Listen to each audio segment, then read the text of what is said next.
Hare Krishna, Hare Krishna, Krishna Krishna, Hare Hare. Hare Rama, Hare Rama, Rama Rama, Hare Hare.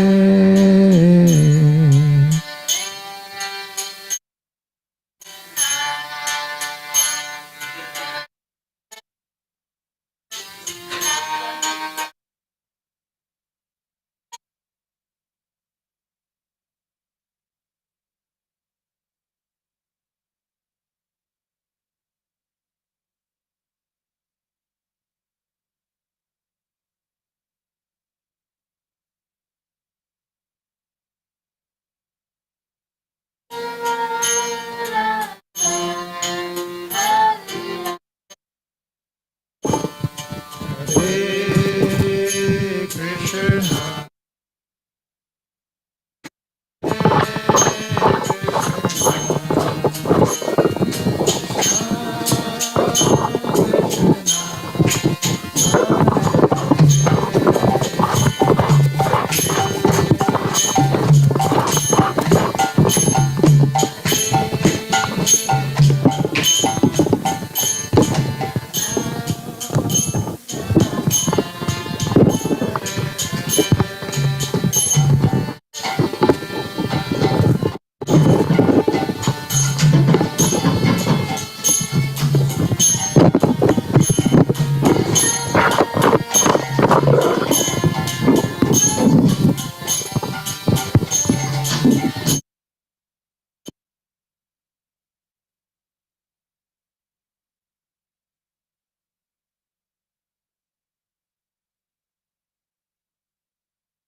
Hare Krishna, Krishna Krishna, Hare Hare, Hare Rama,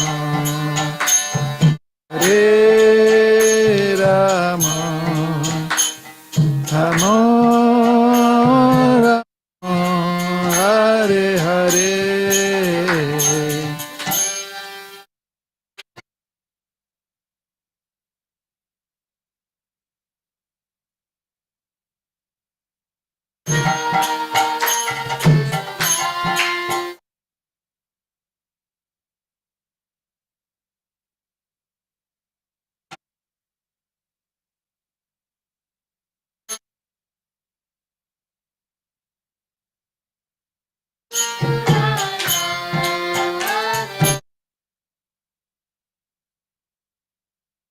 Hare Krishna, Hare Krishna, Krishna Krishna, Hare Hare, Hare Rama, Hare Rama, Rama Rama, Hare Hare.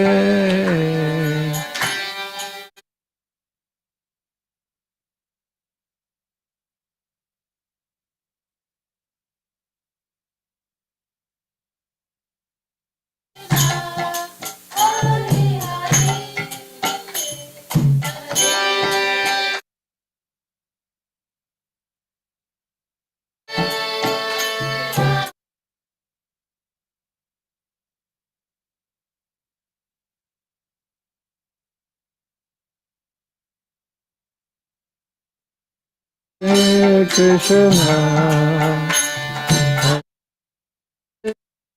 Krishna, Krishna, Krishna, Hare Hare, Hare Rama, Hare Rama, Rama Rama, Hare Hare.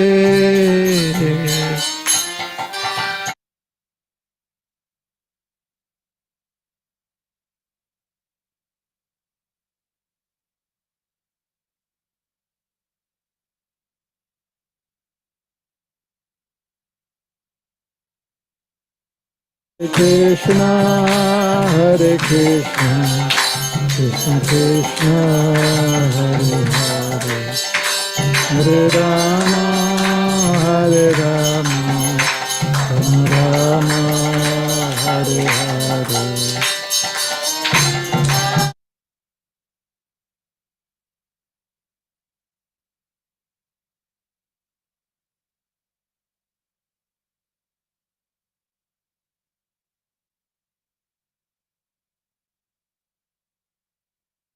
Hare Krishna, Hare Krishna, Krishna Krishna, Hare Hare, Hare Rama, Hare Rama.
Hare Krishna, Hare Krishna.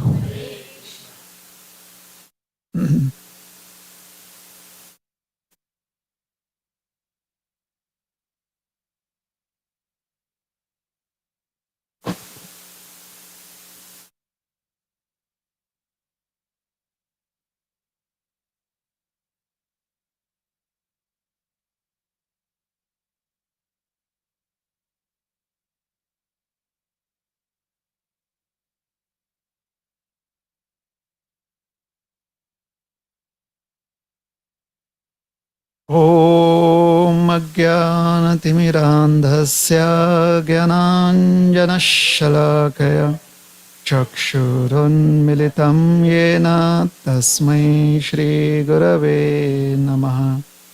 श्रीचैतन्यमनोभीष्टं स्थापितं येन भूतले स्वयं रूप कदा मह्यं ददाति स्वपदान्तिकम्। नमो विष्णुपादाय कृष्णप्रेष्ठाय भूतले श्रीमते Bhaktivedanta स्वामिनिति नामिने।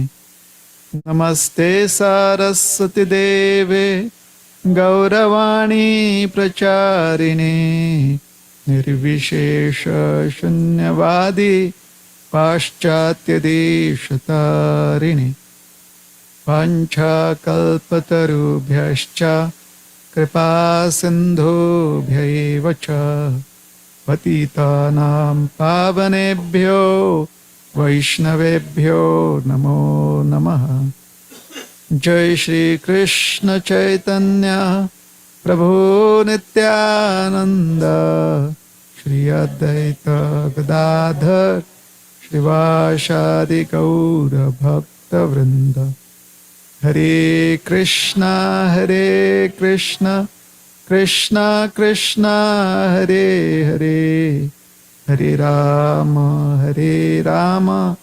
Ram Ram Hare Hare.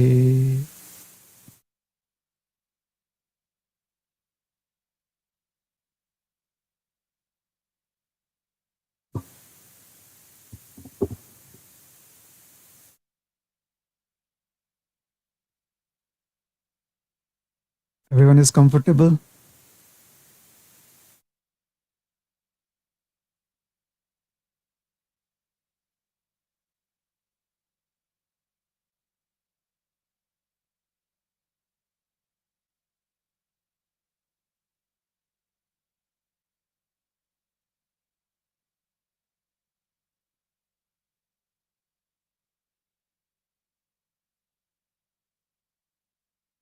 How many of you have heard about Bhaktivinoda Thakur? Please raise your hands.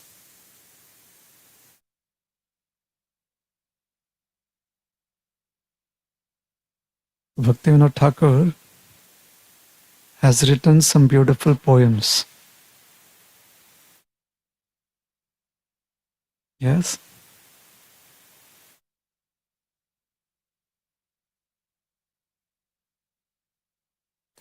These poems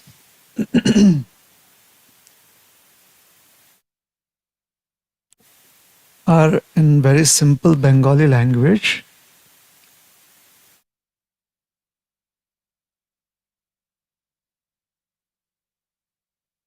They explain philosophy through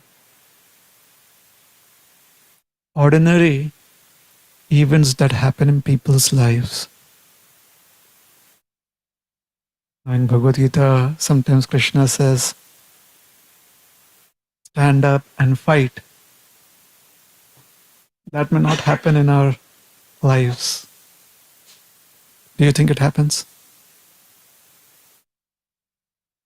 Yeah. But then we have to explain that actually our life is like the Kurukshetra battlefield, isn't it? And we have to fight against the various tendencies that distract us from being very productive in life. So when we say that, everyone from 5 years of age to 95 years of age typically falls asleep. Why is that? Because life really is not like that, is it? Not every day you have to fight with your senses. so much? Do you have to fight with your senses so much every single day? Everyone has to fight. Like every day you have to fight how to control your sense of taste, or do you just make do with whatever is available to eat? What typically what happens?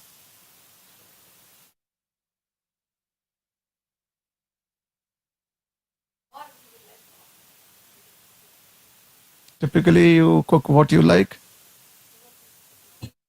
what you feel like offering.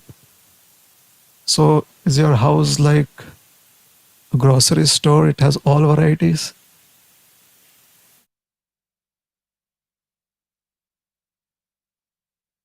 Like if I come to your house and ask for something that I need, will it be available?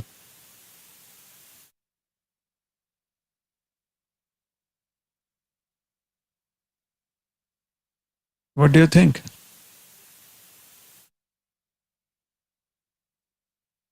So if I come to your house and say, can you give me mustard oil? See?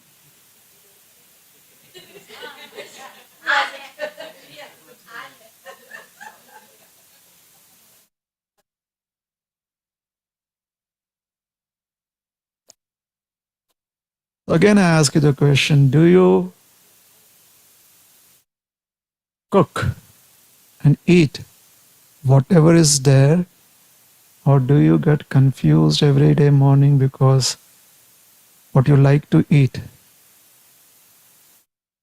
is a new phenomenon, it's a new revelation every morning? Ah, is it like that? Today I like to eat something cooked in mustard oil.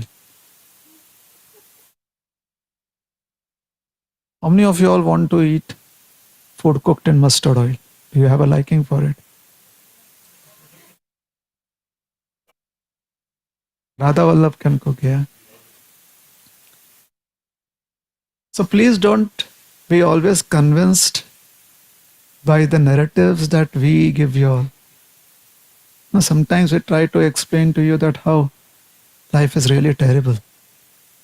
We are all in deep Maya. And then we really have to kind of try and blame ourselves how we are in Maya. Maybe because I eat idli every day, I'm in Maya. Maybe because sometimes instead of idli, I like to eat dosa. See, my senses are completely uncontrolled.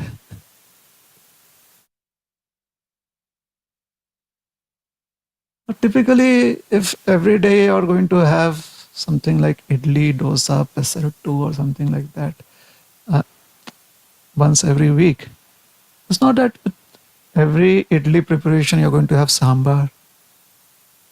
You may just do with pudi.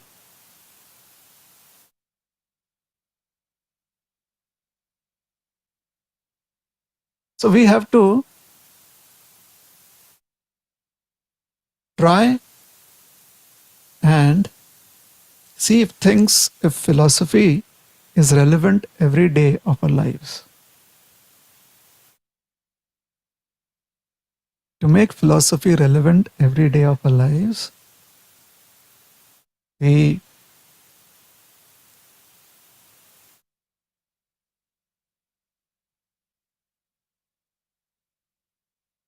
teachers or seekers or philosophers of the past, sometimes they come up with writings that are much more relatable, very much relatable.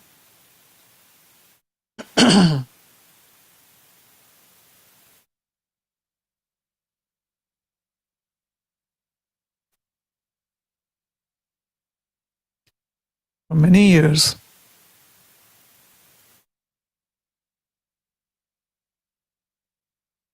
a friend of mine would always wonder what Anala is. Anil. You've heard the name Anil, right? Do you know where it comes from? What does it mean? So I asked somebody, what is Anil? He said the opposite of Neil, not blue. Anila is fire, like Analaha. Bhumi, Apo,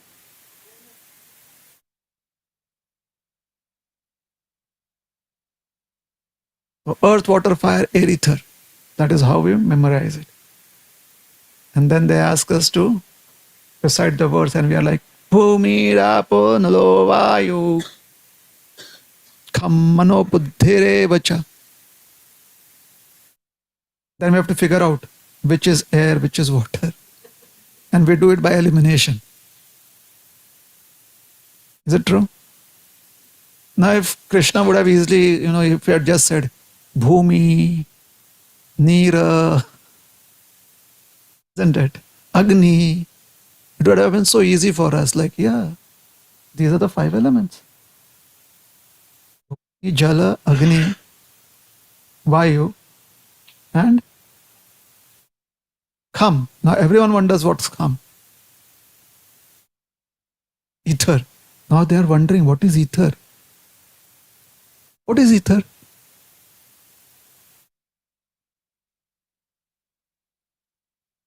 What is ether?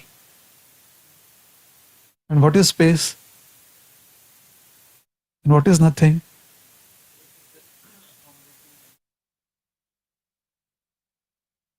What is that?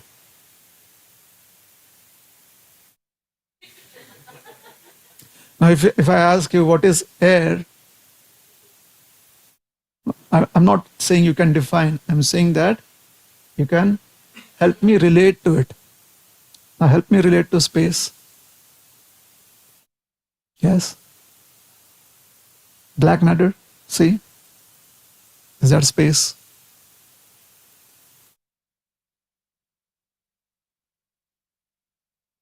Space is like a room.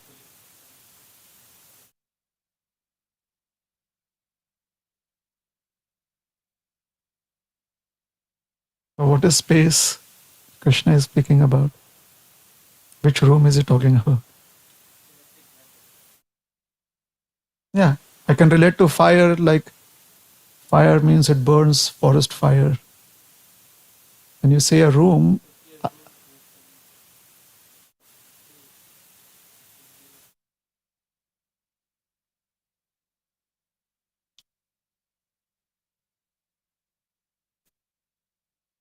like matter, all the other elements. How?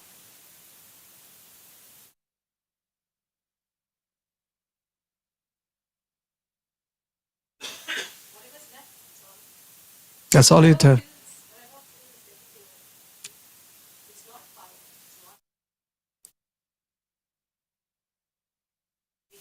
Hmm.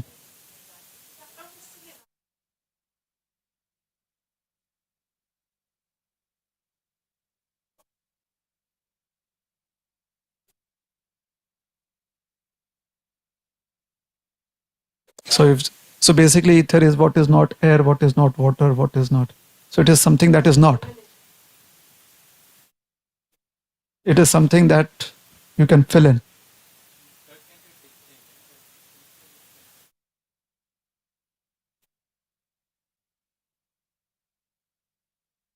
What does that mean?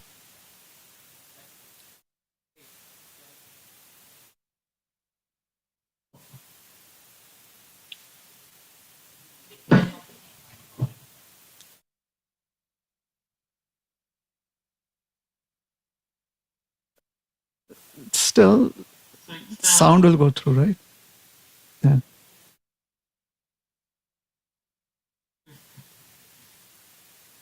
Yes, it's an accommodating room or space for everything created. So that's the.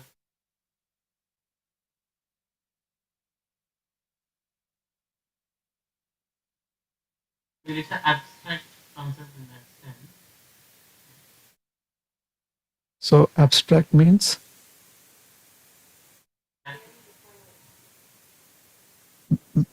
That we are trying to explain something that is abstract through a few examples, day-to-day examples.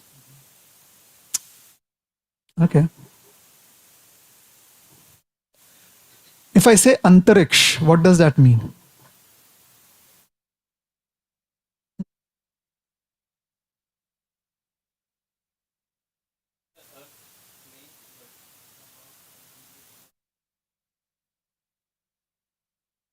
And if I'm in space, what is antariksha then?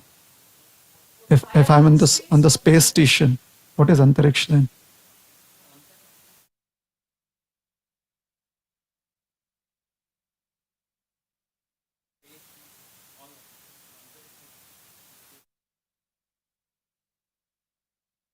A subset of space is antariksha.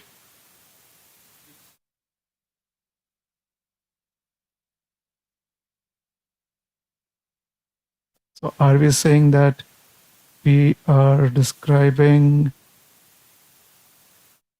the outer space from a geostationary point? The Earth is stationary, according to the Bhagavatam.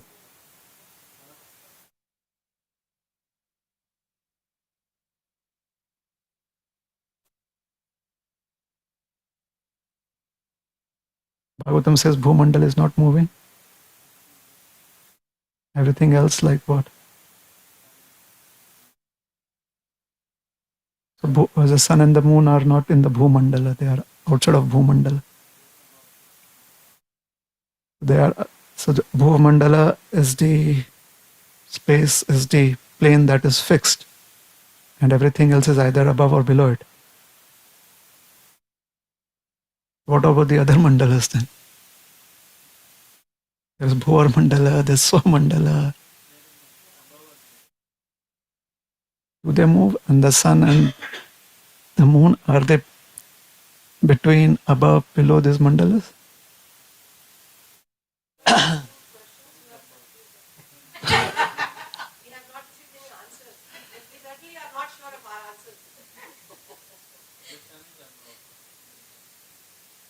Sun is above.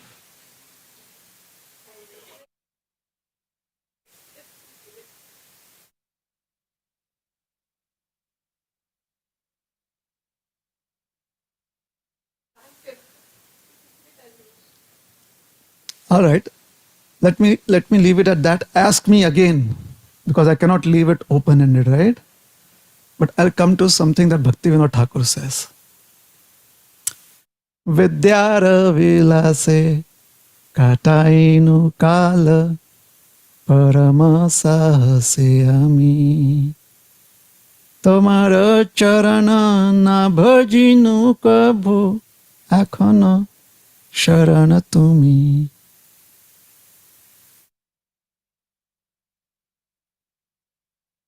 You want to see that verse? All right. This KK songs online. Yeah, then you should be able to find it. So Thakur Bhaktivinoda here is saying that with great enthusiasm I spent my time in the pleasures of mundane learning and never worshipped your lotus feet, O Lord. Now you are my only shelter. What is mundane learning?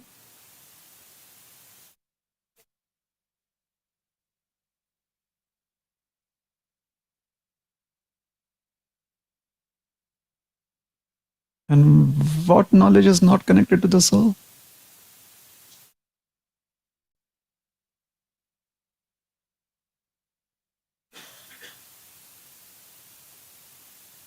Hmm.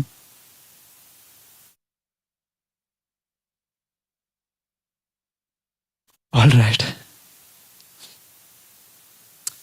With great enthusiasm, I spent my time in the pleasures of mundane learning and never worshipped your lotus feet, O Lord. Now you are my only shelter. So, is it possible that he's explaining process of learning has some inherent attraction for many people?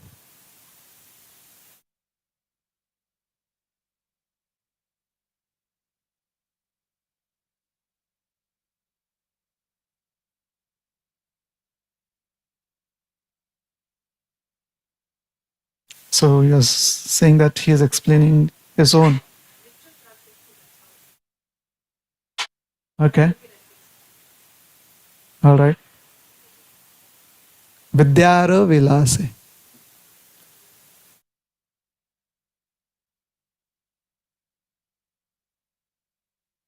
Hmm. Katainu kala. I spent my time. You've heard that? Time katta nahi, time अच्छे से cut गया.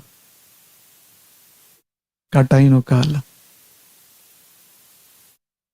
Now, if I say time spent, how relevant is that compared to time cut gaya?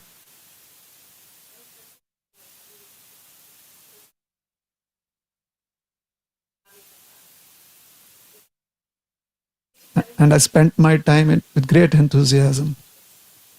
Which one seems a little more relevant according to our experiences in the world? More relevant, I said. More relevant to us personally. Time cut gaya, or I spent my time with great enthusiasm.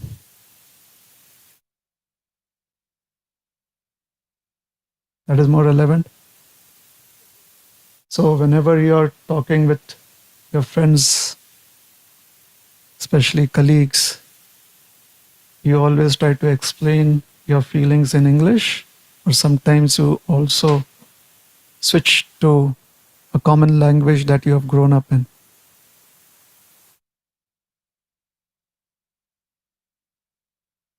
As I said, do you switch to a common language that all of you grow up in? What helps you explain?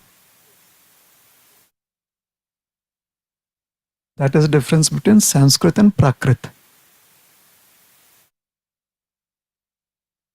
If Sanskrit is the language that you have learned to express yourselves in,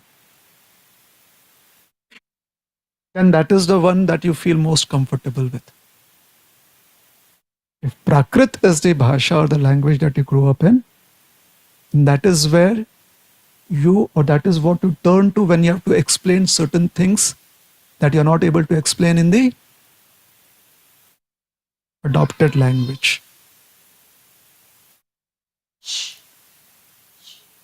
So kataino kala, kala is time. Yes. Now what seems more relevant? Kala or time in terms of wanting to make spiritual advancement.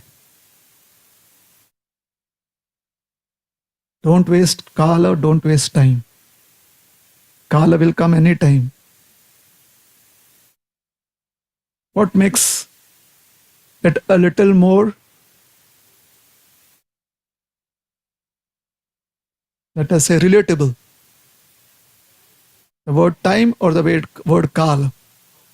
So do we describe that at death, kal comes or time comes? Your time is up. Is that more relatable? Or is it more relatable that it was their kala?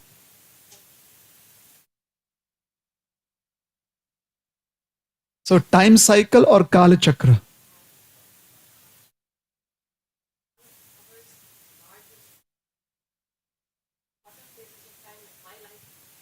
I'm just asking you I'm just having this conversation to understand what is Sanskrit and what is Prakrit.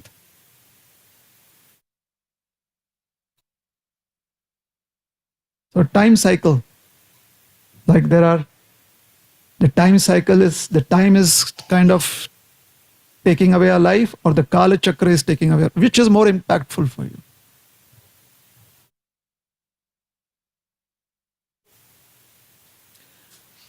So when we have Prakrit with us, and if we try to adopt that, which is a new language for us,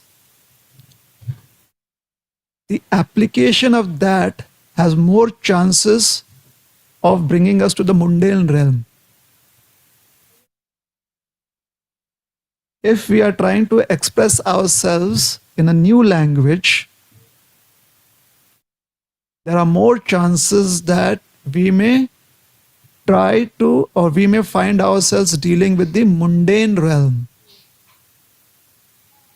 because we are trying to do things that, or we are trying to explain the situation in ways that would make us feel understandable, or that would make us understandable to others.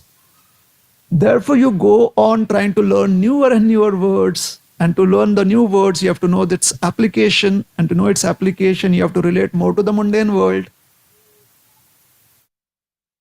And the more you relate to the mundane world, the more your senses come in contact with the mundane world.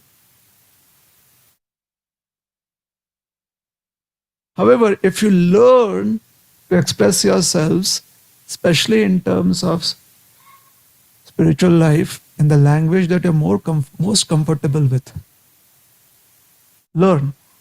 You may accept the teachings in another language because most probably that is how it is being received. However, if you learn to express yourselves in the language that you're most comfortable with, there are greater chances that you will relate to the spiritual activities because you don't need any more resources. So what is mundane learning?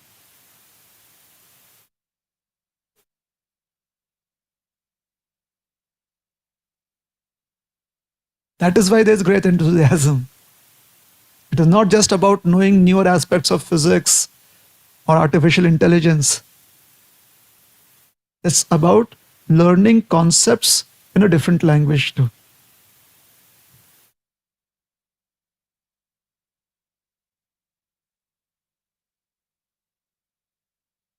I'm not saying that. I'm trying to understand this from a perspective that is a little new for all of us. Otherwise, general understanding is mundane learning, whatever everyone does outside of this house, those neighbors there. Obviously, that is there. How does it apply to us? All right. So, Vidyara Velase, Kataino Kala, Parama Sahase Ami. Sahas. What is Sahas? Sahas. Adventure, courage. Now try to understand what he's saying about Vidyara Vilas. Here he only says Vidyara Vilas. We are translating it as mundane learning.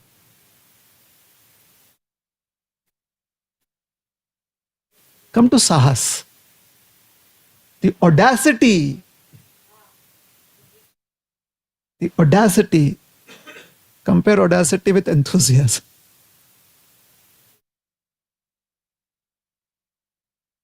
Now it changes your perspective a little more, right?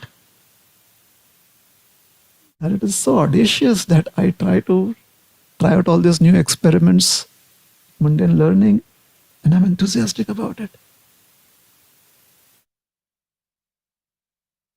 Correct? What does it do? Na bhajino kabhu. It takes away precious time from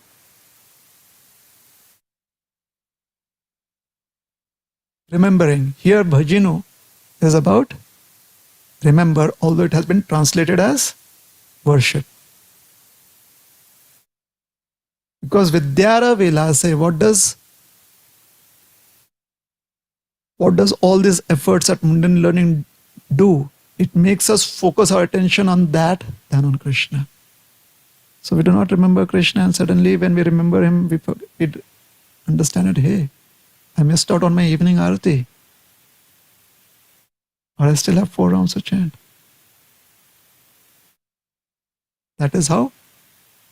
Now, if you take the literal translation, you can just sleep with the thought that, yeah, someday I also have to have the mood of Bhakti Vinod Thakur.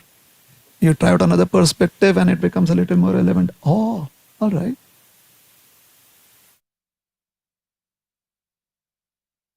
This kind of audacity may not be helpful. This kind of sahas, parama sahasayami. That is how Bhakti Vinod Thakur is trying to express. Parama sahasayami.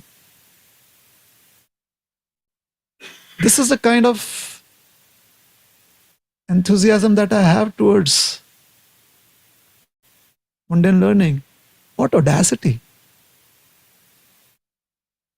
There's so much utsaha. All right. So therein, he says something very interesting. A few verses down, yes, a few paras down. Actually, because these are not verses. Three, three, three.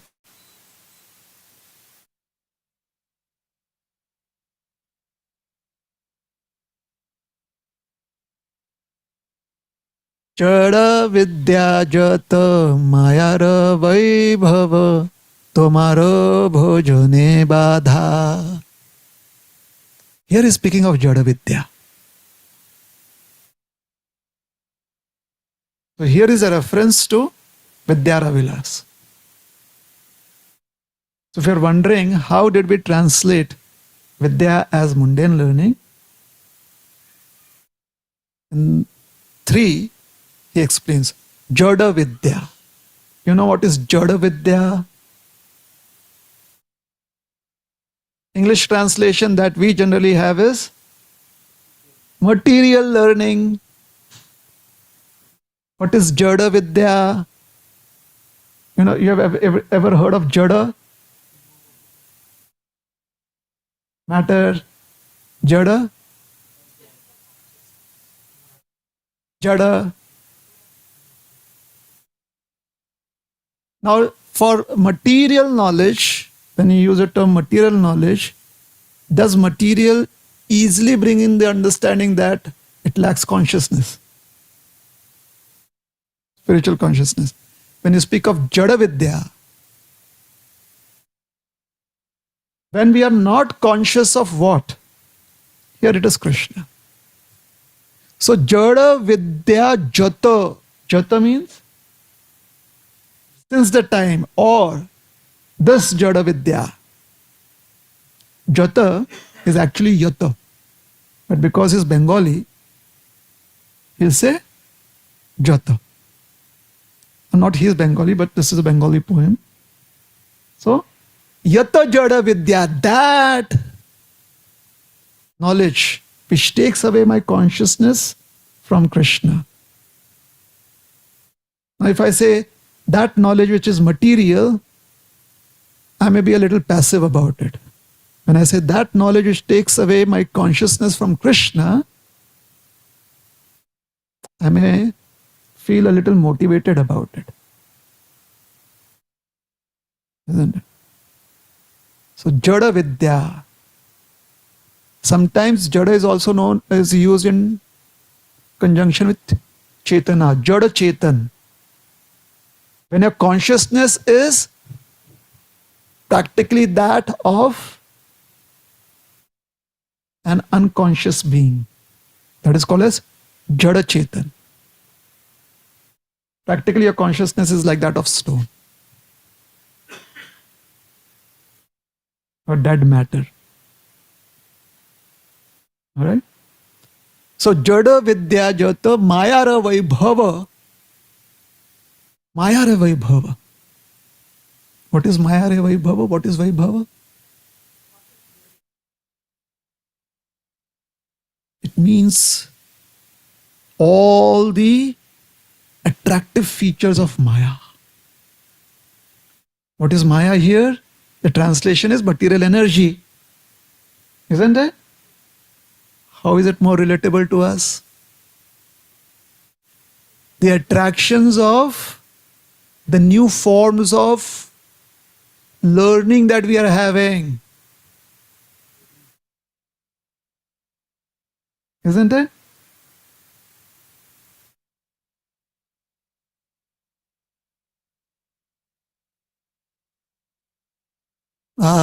Let me see.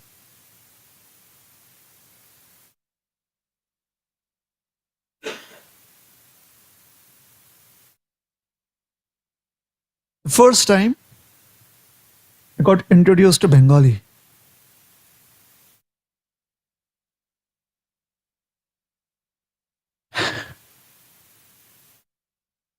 Every S is a sh for them. There's no soft S for them. It's always the harsh S, isn't it? So if it is, and they do not have half vowels in their pronunciation. Correct? So the first time I learned Bengali, I got introduced to Bengali because came to Krishna consciousness. So typically I would have said Swami. I come to the Bengali pronunciation. Now I make an effort to say Shami. Prabhupada Shami. Right? It takes my mind away for some time from the practice of,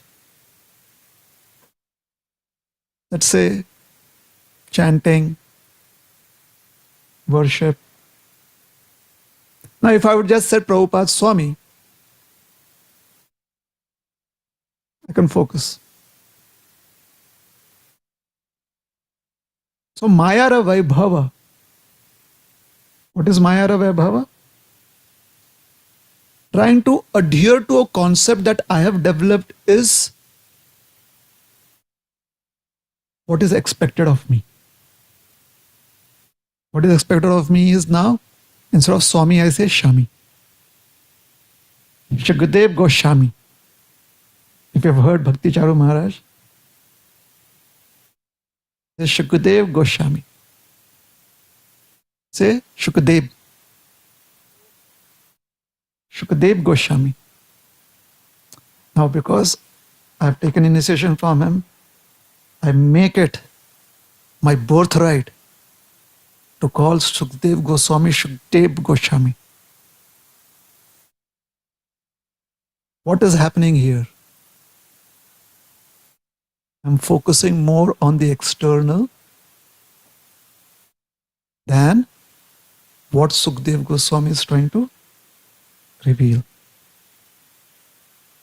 If I had never been exposed to Goswami, I had never been exposed to it, then I may pick up that accent. Like in India, I grew up saying biology.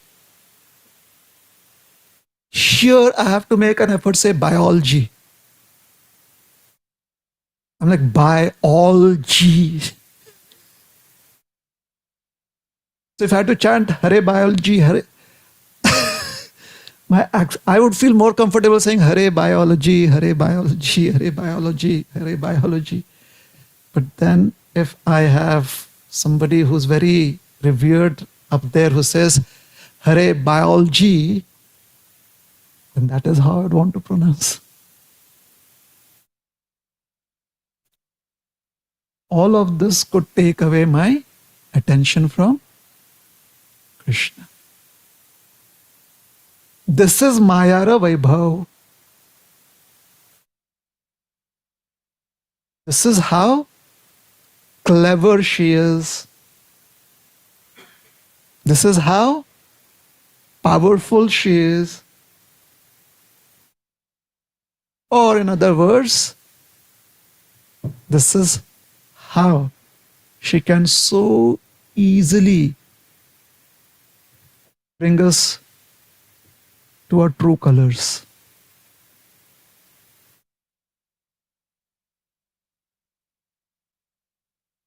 Yes? So, Jada Vidya Jata Mayara Vaibhav Tomar Bhajone Badha. They are impediments to your practice of spiritual life. That is English. Now let us come to Prakrit. Badha. Yeah, that is the translation, but Badha. If you're traveling somewhere on the road and somebody just comes in between and you have to say, would you say, hey, what an impediment? Or would you say, hey, Badha? So much Badha here. So when you say Badha, you actually understand that there could be a huge wall right there stopping you. If you say impediment, that may or may not be the way you visualize it. Yes. So I'm just saying the Prakrit. Now, those who don't have any idea of the regional languages of India, which all sprout from Sanskrit, somewhere or the other, some of them have about 20% Sanskrit words, some of them about 70 to 80% of Sanskrit words. The grammar of most of them is similar. Most of the regional languages in India. Now, if those who have never grown up with the regional languages of India, for them these words will only sound meaningful when they read the translation. Unfortunately, the translation is someone's understanding of these words. They haven't grown up with these words. Sometimes lost in translation. Now, because Sanskrit forms a major part or a small part of every regional language, you'll find some of these words there in your native tongue. So try and relate to that. Many Bengali devotees would be more versed with these bhajans than the verses of the Bhagavad Gita.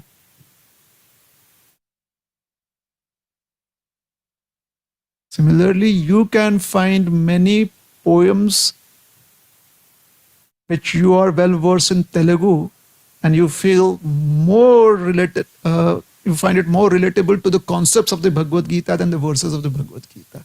Because at the end of the day, you have to practice Krishna consciousness according to how you feel connected to Krishna, not how you've been told by how someone else feels, and therefore you have to adopt that. You understand what I'm saying? It is not about how someone else who feels that you've been told, and you have to adopt that. You have to understand according to your own vocabulary what their feelings are and translate it into how you are going to express your feelings. Is that all right?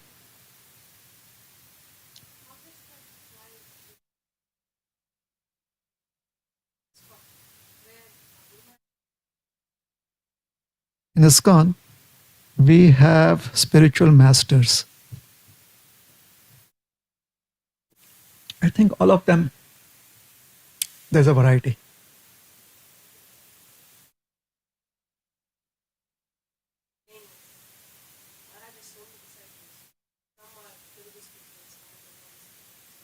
No. Again, sorry to cut you off. Again, what I'm saying is that I, as a disciple, have many spiritual masters. I'm not saying a spiritual master has many disciples.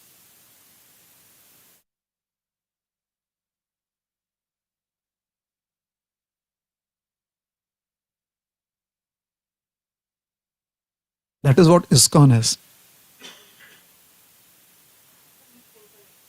I'm not even saying connect with. What I'm saying is what you can adopt to have your own understanding or practical application. All right? Let me make it very simple. Let's say I never ever liked a particular preparation in my life. I come to Krishna consciousness, I realize that in a particular place, the Supreme Lord has performed the pastime of accepting that particular preparation. So, am I going to accept that now? Saying that, okay, this is surrender.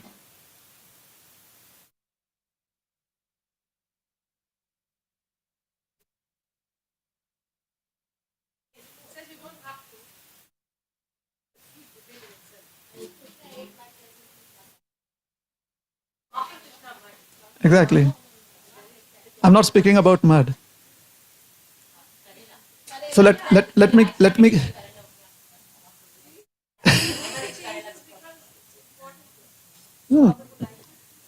you can develop acquired taste. What I'm saying is, because Krishna has accepted it there, does it mean that Krishna is available only in that form?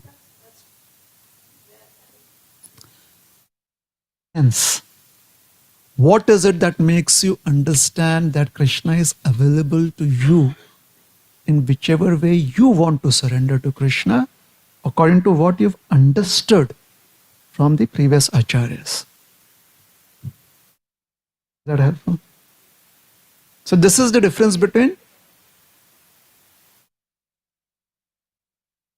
what helps you surrender to Krishna based upon your understanding from the parampara, isn't it? So Krishna has accepted it. Madhavendra Puri, do you think he spent the rest of his life eating Amrit Keli? I'm not sure. He could have. I'm trying to give pramanas here. Do you think because he wanted to offer Amrit Keli to Gopal ji or at Nath Dwara, they've lost that? He couldn't bring it back, right? You know what is Amrit Keli? You know Madhavendra Puri?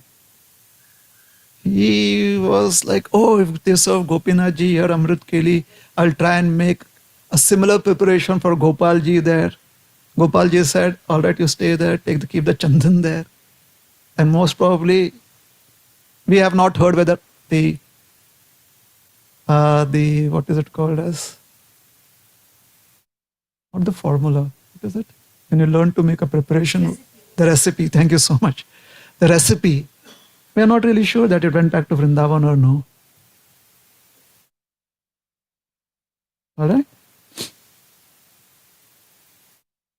Okay. Yes.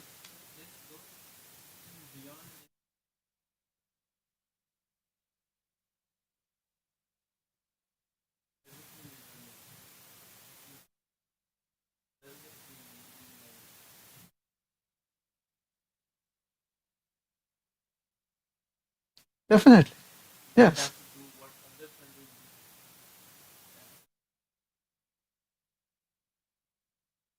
I'm not saying that we don't have to do what others are saying. What I'm saying is that I should know that I always have a choice. It's not about I don't want to do that or I want to do that. I have a choice. Why? Because that's Prakrit. Sanskrit is official. Prakrit is that which is Prakriti, that which is your natural. So Sanskrit can be Prakrit for those who grew up in Sanskrit. Sanskrit can be the language that Prakrit people adopt.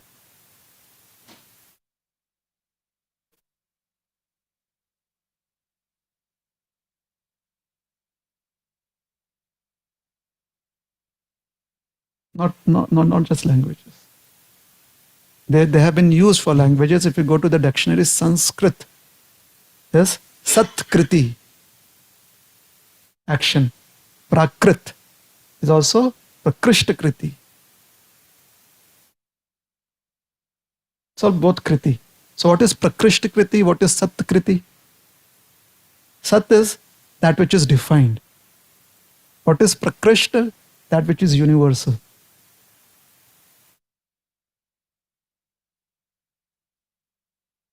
All right? Like we say Kriti or Kar, then becomes Prakar. What is Prakar? Different. So now it includes so many others. All right? So the reason I'm trying to explain this is that when we are reading poems like this, if you're able to relate to certain words, please take those words. Take those meanings. You don't have to remember the entire bhajan. All right?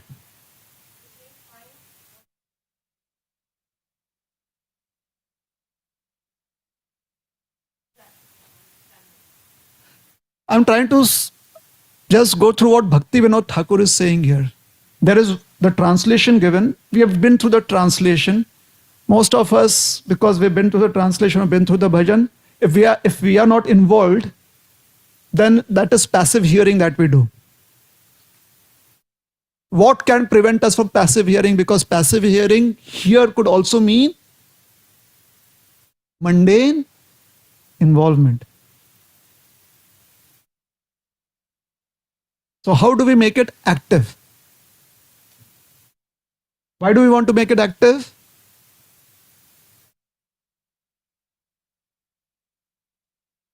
Because that helps us uplift our consciousness.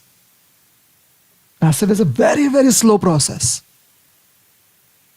It takes a very long time. Is that all right? So, jada vidya jata mayara vaibhava tomara bhajane badha. Tomara bhajane. What is bhajan? Here it has been translated as worship. How do you understand bhajan as?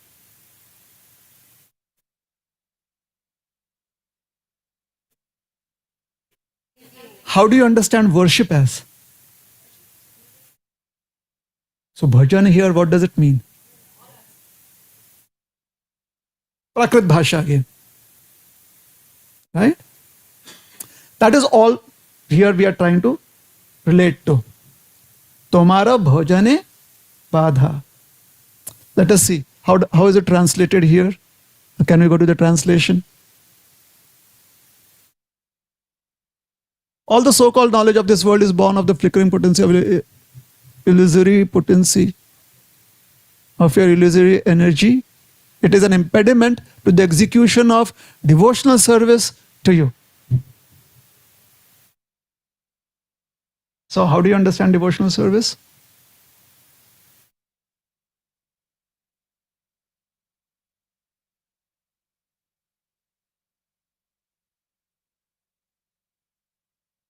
All right?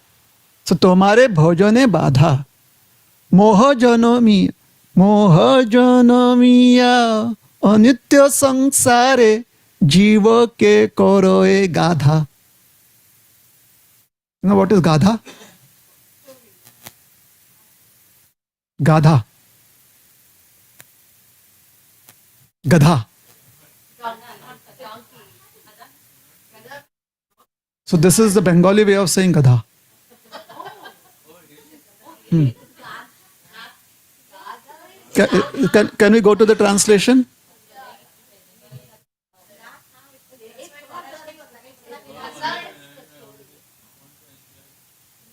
An ass. An ass.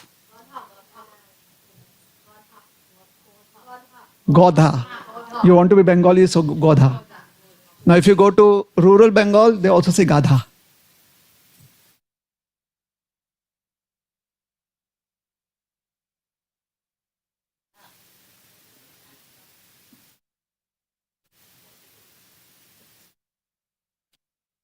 So, moha jonomiya onitya sangsare jiva ke koroe Godha.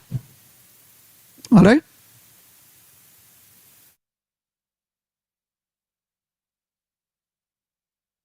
So, Jada Vidya, that which takes your consciousness away from Krishna, it creates moha, illusion. Moha, attachment. These are the two translations that we know. We'll later on see whatever is in the translation. What does moha mean for you? How?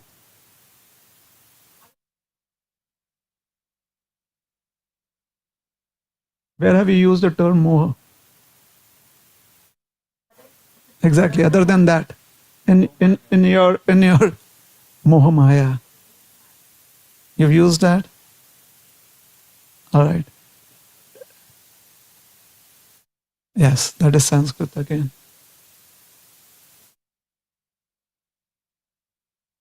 Feels like that. How? How?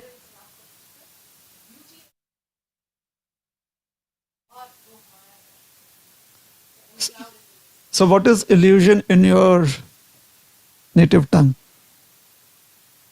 Telugu. A lot of people are Telugu here. Tamil. A lot of Tamil. So Tamil is a little different. You may not have moha there. Moha in Telugu, right? So Telugu you can relate to moha. It's moham. Moham.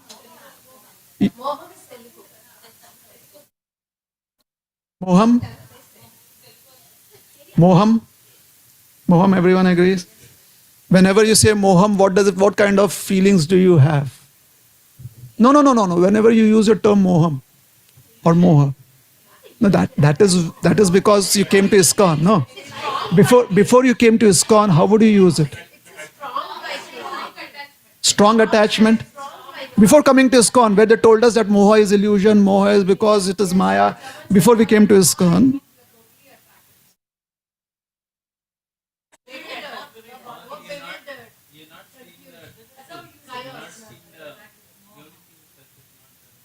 moha maya is where you use it like that.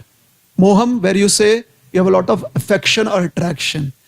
So wherever there is affection and attraction, it is you investing your emotions, feelings there. Correct?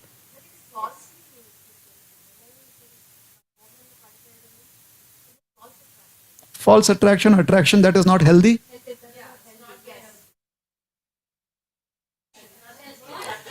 So I'm going to ask people who speak Tamil with your relatives and where they do not know English. When you use the word moham, what is the emotion that you have? Negative, negative, negative, kind of. Now, when you use the word illusion, what are the emotions? That is what I'm asking. Compared to moham. So now, if you want to understand what the verse means, what Bhaktivinoda Thakur means, and if you have a word there that you have used in your native language, try to remember that word and the emotions that you have with it. That is what is being expressed for moha janamiya, the kind of attachment that one has for the material world. Next time, when you want to say that the material world is very, very illusory, remember moha janamiya. Or something similar in Tamil or Telugu. Most probably, you'll be much more attentive. Yes? So, moha janamiya anitya sangsare. Anitya, temporary. But anitya, what emotions do you have with anitya and nitya? And temporary? So, are you feeling a little more distant from your emotions from the word temporary as compared to anitya? When you say anitya, you're like, oh my God, yeah, I don't want to spend time here. Temporary, maybe a little time. Because what is temporary?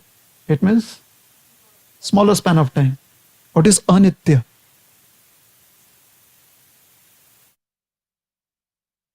No, it's not different meaning. For somebody who grows up understanding just temporary and permanent, they understand what it means because they do not have any other conception of existence of time. We have. We have anitya, kshanbhar, nitya. What is kshanbhar? Momentary, temporary. Hence, when we say temporary, because we grew up with kshanbhar, we think it's kshanbhar, and therefore we do not feel as much in, what do I say, in dire needs. But when you say anitya, you may feel more stimulated. So whenever you are thinking about Krishna consciousness for yourselves, please equip yourselves with words that really connect with you based on the philosophy that you have understood in parampara. through readings of Prabhupada books and hearing through spiritual masters. Is that helpful? All right. So, jiva ke koroe godha, gadha. Jiva ke koroe godha. One becomes a donkey. So now I'll speak about the donkey, ass. All right. What are some of the peculiarities of an ass? I would not want to sound racist here, but we are just trying to understand the context in which ass is mentioned in the scriptures. And you will be surprised to know that there are both perspectives. One, where we understand an ass to have qualities that you would not want to inculcate, and there are others where you would want to inculcate the qualities that an ass has. So both ways. So we are not trying to be racist here.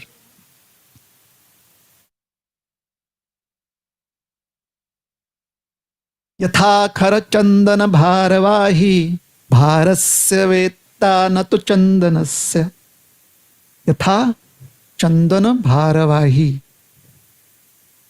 carrying the, somebody who is constantly carrying loads. So yata kharaha, khara is an ass or a donkey. Yes. So an ass is used to carrying loads,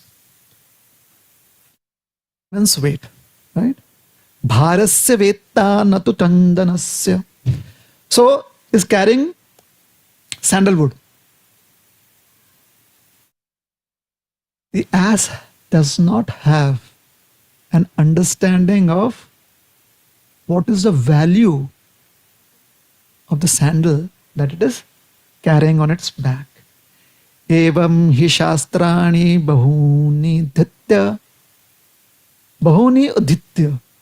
Someone who has spent a lot of time. Evam shastrani. We understand shastrani as scriptures. What shastrani means is knowledge.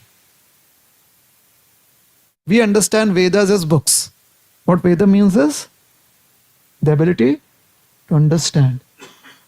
We say knowledge, book of knowledge. But Veda basically means the ability to understand. So you can understand concepts. So Vedas are that which helps you understand concepts.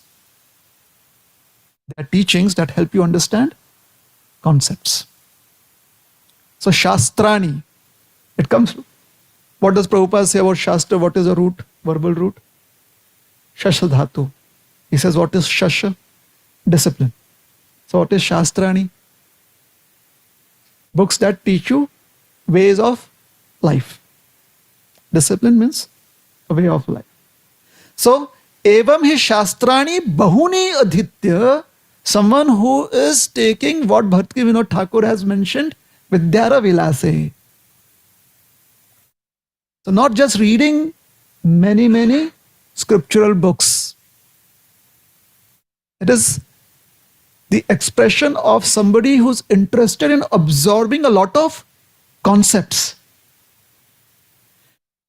So, evam hi shastrani bahuni adhitya. Similarly, someone who is very much eager to overload oneself with lot of information about the concepts of life. It's not good or bad as yet. All right. Evam, so it is in relationship to the donkey. So a donkey carrying loads is not good or bad.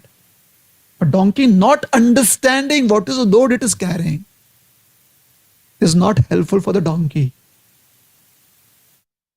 That is what is being said here. That evam hi shastrani bahuni adhitya, knowing so many ways, so many concepts of life in our, to make it more relatable, knowing so many different etiquettes, different theories, philosophical concepts. Artheshu mudha kharavat. Vahanti. One is artheshu mudhaha. One is not trying to understand what it means to them personally.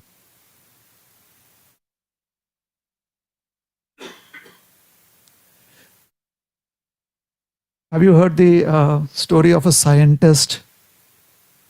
And scientist is like completely, like the mad scientist, mad professor, those terms are used, like they are completely engrossed in the projects. So a scientist, an elderly scientist, is informed that your wife is almost about to give up her body. You might want to just visit her for one last time alive. Just he says, please tell her to wait.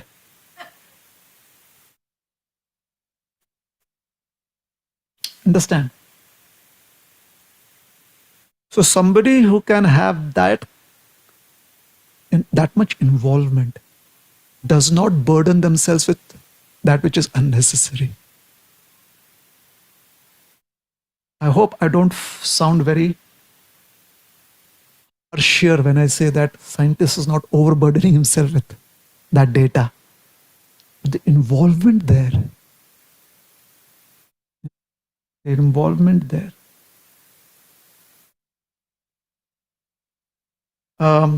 Pauranic example. The great king Janaka Maharaj was about to embark on a conquest. Very important. He had to attend to certain needs of his state. So there was some conquest. So he was about to mount his horse. However, being Janak Maharaj, he had a strong affinity to understand scriptures or, you know, accept scriptural knowledge whenever he could. So that moment he sees a great saint called Ashtavakra Muni. So Ashtavakra Muni is a great saint. Very, very knowledgeable. So he asks him questions, queries about life and what is the goal of life and so on and so forth. What Ashtavakra Muni speaks as he is mounting his horse.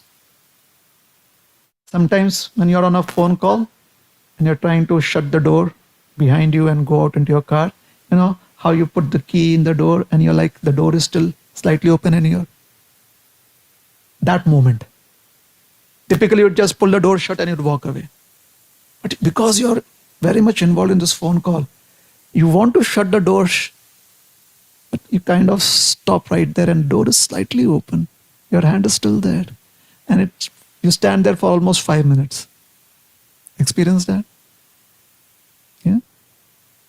Janak Maharaj. And what he spoke to Janak Maharaj is the basis of Ashtavakra Gita. One of the questions that he asked Ashtavakra Muni, it's not very clear during this episode or another time, but he asked Ashtavakra Muni, what is Maya? Kim Maya asti? What is Maya? So when we translate that, whenever we speak about this incident, we say that Ashtavakra Muni was asked, what is illusion? All right? So what is Maya? Ashtavakra Muni runs and grabs a tree around its trunk, tight.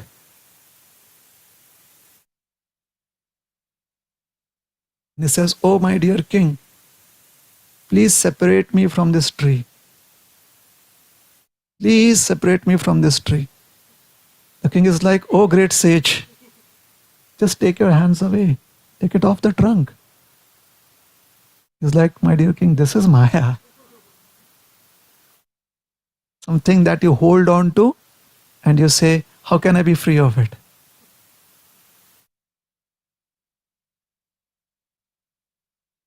So you feel that there are external forces making you hold on to it. There are some supernatural powers that are making. Those supernatural powers are called as greed, unhealthy attachment. They are the supernatural powers. And knowingly or unknowingly, It is we who have given rise to those supernatural powers that are acting on us. All right? So, artheshu mudha. What is artheshu mudha? We know so many concepts in life without taking out the time to see if we want to apply any one of them in our lives. We want it to be applied in others' lives. Like the earlier the better, we want to be a counselor or a mentor. I mean, I don't want the title, but I would like to be in that position. Isn't it? Many times over the years, after 10 to 15 years, mentors suddenly find that they're always mentoring and never being mentored. And those they are mentoring, they always say, oh, they are beyond mentoring now. So basically, what they are saying that 15 years from now, I will also be beyond mentoring. It justifies that, isn't it? All of this is nothing but the web of illusion that we are building in our lives. Why? Artheshu mudha kharvatvahanti. Artheshu mudha. Having misunderstood or not understood the concepts in terms of application in our own lives. Is it necessary that we have to apply everything in our own lives? Can we not learn from application in others' lives? Yes. However, that cannot be the only food or diet that we subsist on. Sometimes a mother can be happy seeing a child eat and they go hungry. Ekadashi, mothers do that. I'm not speaking of mothers, having to choose between me or my child who gets to eat. Ekadashi. Mothers can fast. They feed the children. But can the mothers do Ekadashi fast every day? So sometimes we subsist on the application of knowledge in other people's lives. Mostly we have to find sustenance by application of knowledge in our lives. Is that all right? Otherwise, we may spend a lot of time accumulating knowledge, and because there is less time for application, we find that bhajan simply is certain formal activities that we do. Certain formal activities. All right. Who is a donkey, an ass in Krishna Leela? Dhenukasura.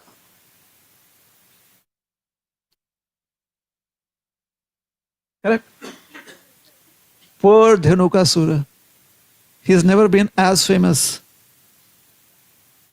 Some of the I'm so sorry.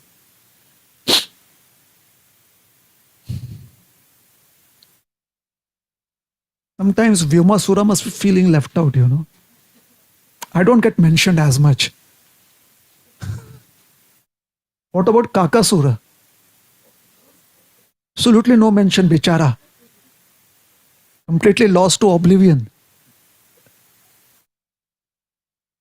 Exactly.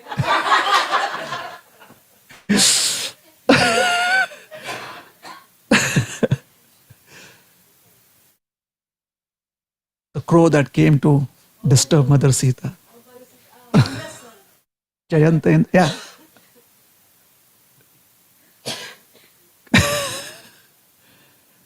This is how the asuras also slowly fade away. Generation to generation, just fade away. And lessons that we can learn. So Dhenukasura, so popular. So what does Bhaktivinoda Thakur say about Dhenukasura? Dhenukasura is the representation of The burden of material knowledge that we accept in our lives, being oblivious to spiritual needs. Being oblivious to spiritual needs. Dhenukasur is in the form of an ass. Typically, an ass is used to being a bharavahi, carrying loads, heavy loads. What is Dhenukasur's load?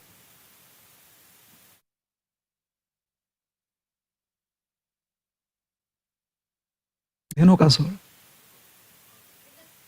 Guarding the color of forest before it comes guarding the forest. That is a burden that is carrying.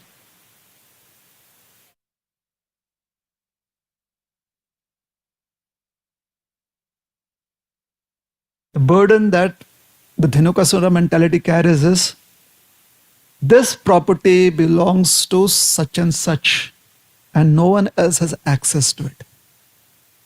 Not even God. This is Kansa's property. I'm Kansa's friend. I will stop anyone from coming into this forest and eating the tala fruit. Let the tala fruit rot. Now, being an ass, he doesn't eat tala fruits. He just eats grass, most probably, or unmentionable things because he's an asur. He will not let anyone else eat that fruit. So that is the load, that is the burden that one carries. All right? So the spiritual master helps us realize that. Yes. This belongs to somebody that is related to me, and no one else has access to it.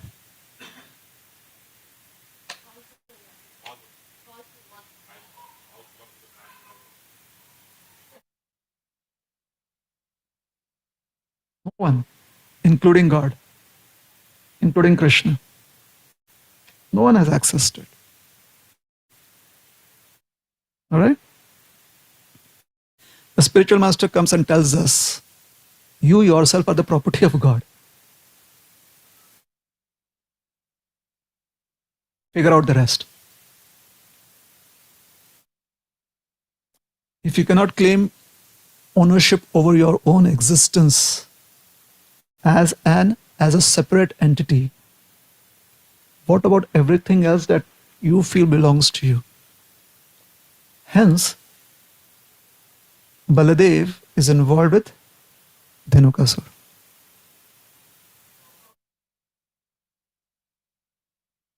Is that all right? Because if Krishna personally comes, we may not understand.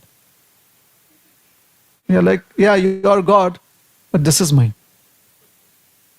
But when Krishna comes as a spiritual master, and like, oh, I am your shish, a disciple. So please open my eyes, let me have better vision. That is how Bhaktivinoda Thakur explains Baladev's role, Balaram's role in killing Dhenukasura. Is that okay? So it is all related to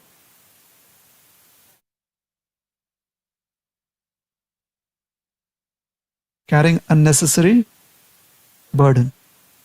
All right?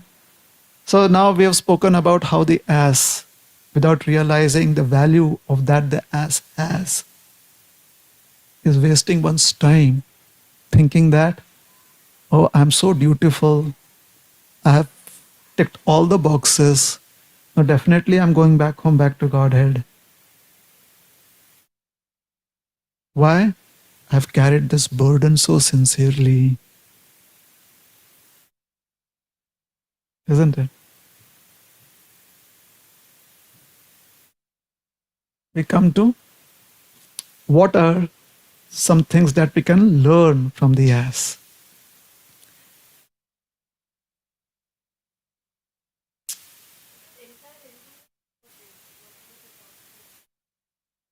It's not a waste. Why is it a waste? It's just that the donkey doesn't realize the value of what the donkey is carrying. It isn't a waste. Time has been spent, not well spent. Not spent in such a way that you could have gotten much more than what you are getting right now.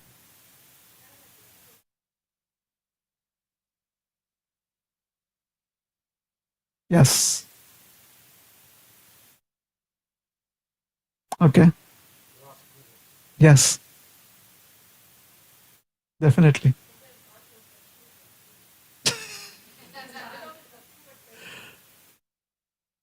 No, I just want you all to understand the concept through your own words. So if you're understanding it, I don't mind having synonyms here thrown at me. Yes.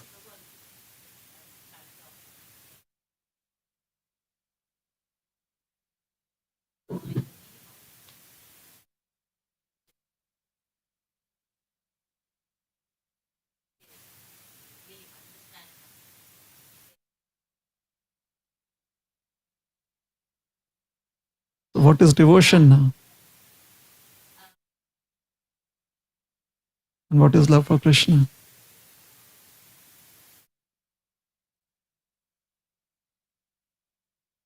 Okay.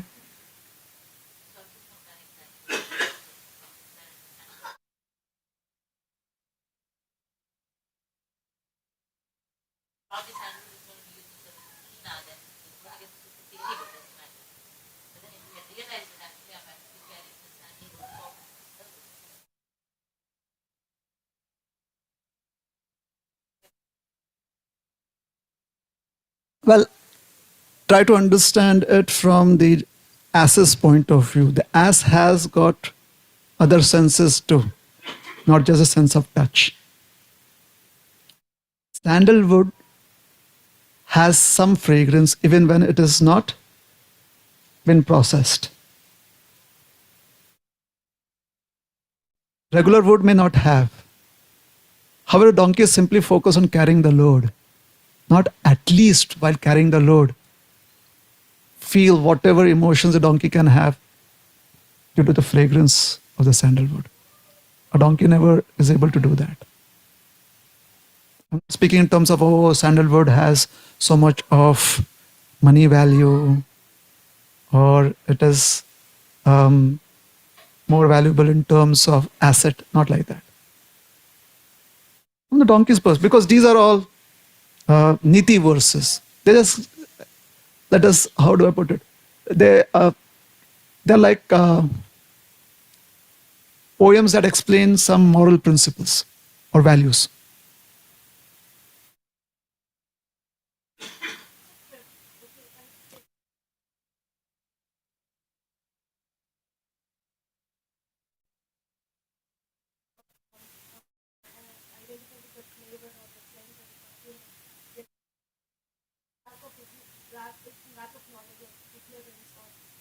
Well, fragrance is easily understood by the sense of smell.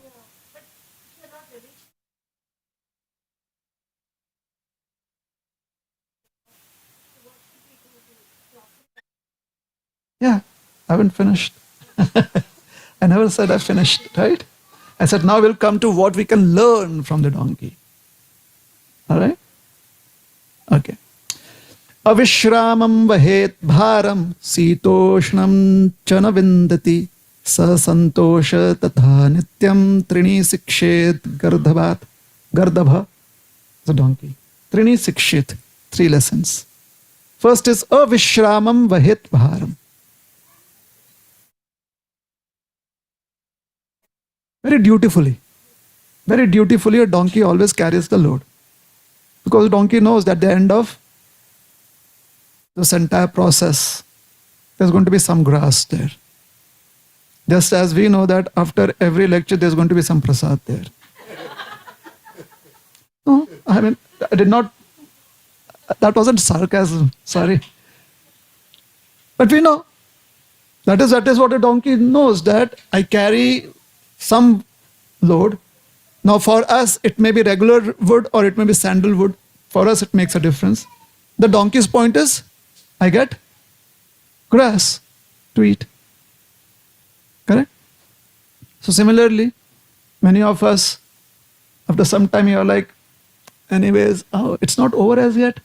When is prasad? So we are also trying to carry some load, some burden. What is that? Of being present.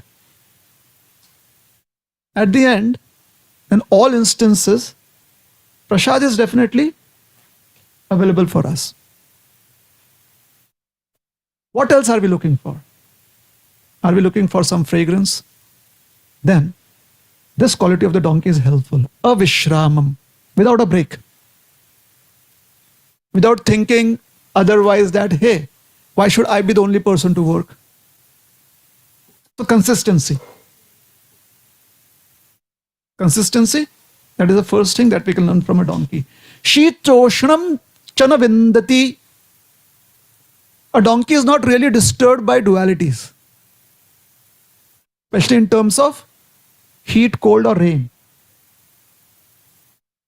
Have you seen donkeys kind of just trudge through the heat, through the cold, through the rains? Yes? Donkeys can do that. An ass does that. So the second thing that we can learn from a donkey is Shitoshna Chana Vindati, is not distracted by dualities in life, which is a very good quality for us. What are dualities?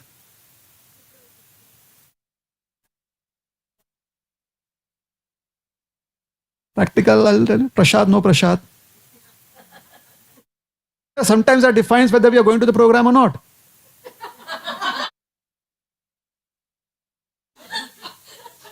Book distribution too. Dualities, no. See, again, I'm not saying that this is right or this is wrong. I'm not saying that, oh, if that is how you are approaching this, it is right or wrong. That is not my business. What I'm saying is, a donkey lives through dualities.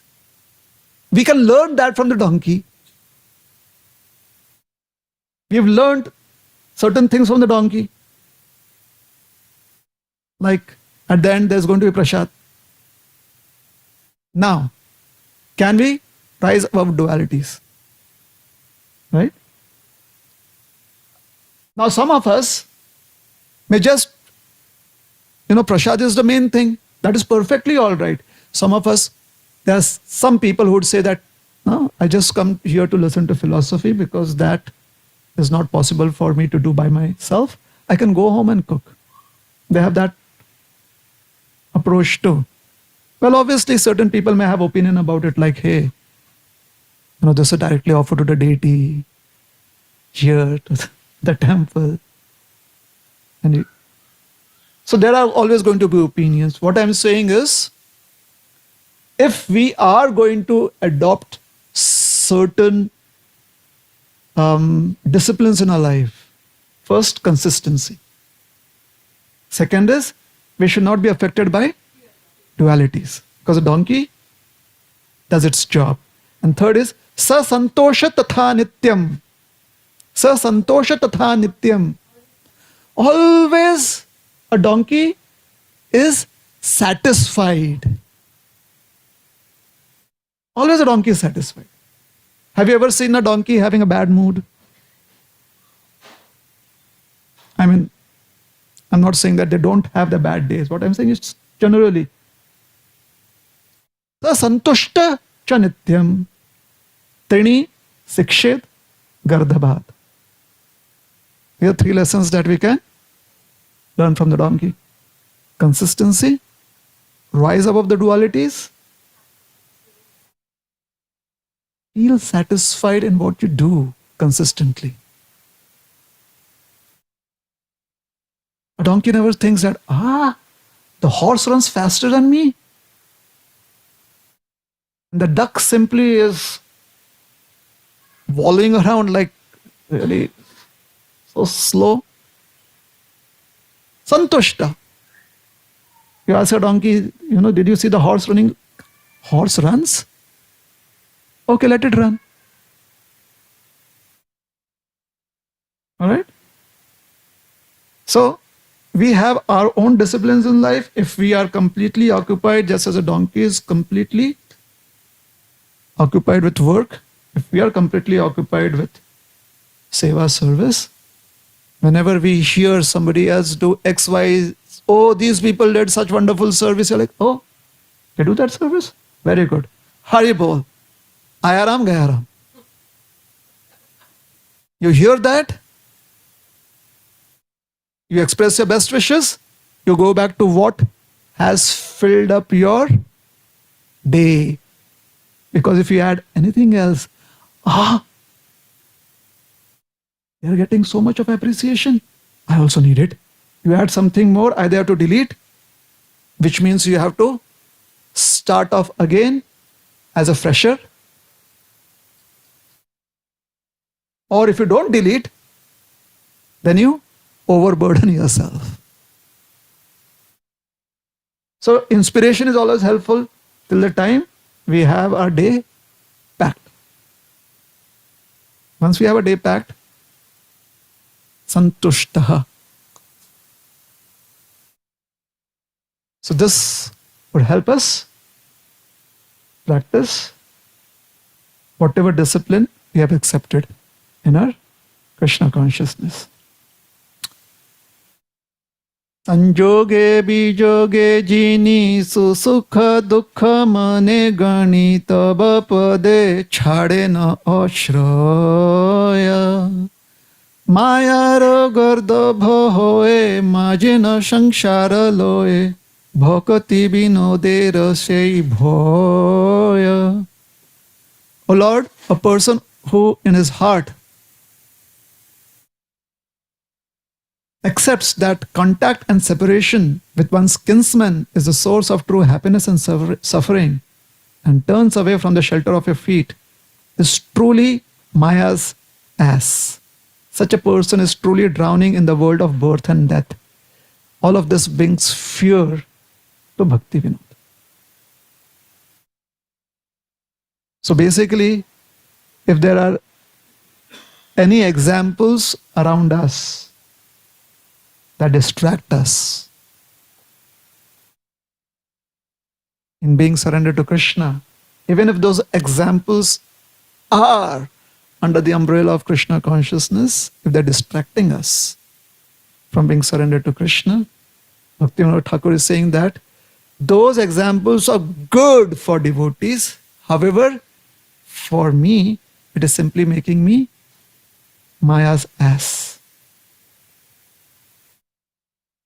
This is my fear, my Lord, that I try to surrender myself according to my own will and choice based upon the understanding given by my teachers. I take ownership of that. However, I cannot do it. I do not have the strength to do it by myself. I always need the protection and nutrition of great personalities. However, I have to take ownership. All right? Is that helpful? So we'll stop here. Thank you very much. Hare Krishna. Any questions? Hare Krishna, Prabhu. Space and ether. Yes, thank you. Before questions. Is that all right? Yes? Antariksh. Antaha iksha. All that you can see and beyond is being accommodated in what is called as antariksh. Although we have started using antariksh as that which is above us. The reason we did that was for a long time we forgot about the possibility of space travel. Because as soon as you travel into space, that which is here becomes a part of Antariksh. For example, if we go into space, even in a balloon, the very earth from where we were saying that Antariksh is there, now is actually a part of Antariksh beyond the balloon. So Antariksha, that which you can see and beyond is being accommodated, is kama. Kha, that dhatu is which is related to sound or shabda, dhvani. Dhvani gives rise to kha. Therefore, khaga. You know what is khaga? Bird.